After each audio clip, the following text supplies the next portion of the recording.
بسم اللہ الرحمن الرحیم۔ السلام علیکم عزیز دوستو۔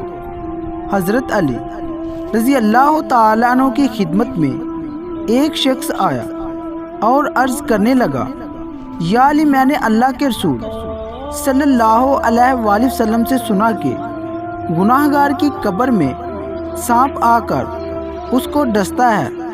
تب حضرت علی رضی اللہ تعالیٰ عنہ نے ارشاد فرمایا، اے شخص، ہر گناہ پر سانپ نہیں لگتا، ایک بدترین گناہ ہے جس کی وجہ سے قبر میں سانپ آ کر ڈستا ہے۔ تو وہ کہنے لگا، یا علی، وہ بدترین گناہ کون سا ہے؟ بس یہ کہنا تھا۔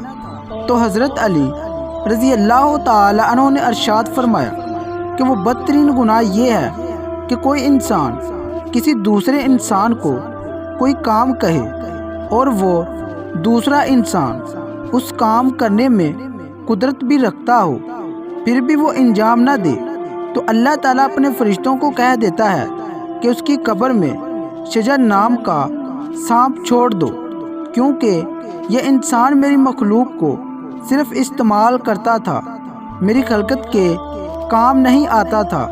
میں نے اس کو اس قابل بنایا کہ یہ انسان کی مدد کر سکے۔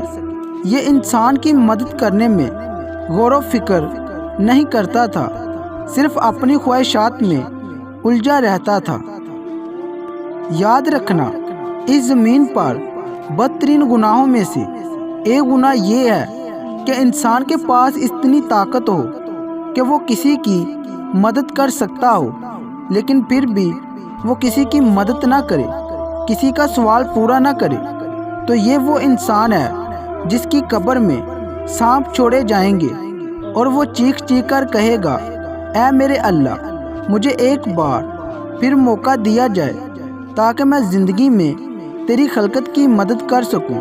لیکن افسوس، یہ موقع اسے پھر کبھی نہیں ملے گا۔ اسے قیامت تک یوں ہی قبر میں سانپ ڈستے رہیں گے اور وہ چیختا رہے گا، روتا رہے گا۔ مزید اسلامی ویڈیو دیکھنے کے لیے ہمارے یوٹیوب چینل کو سبسکرائب کریں اور بیل نوٹیفیکیشن کو آن کر دیں تاکہ ہر نئی ویڈیو آپ تک آسانی سے پہنچ سکے۔ Thanks for watching. اللہ حافظ۔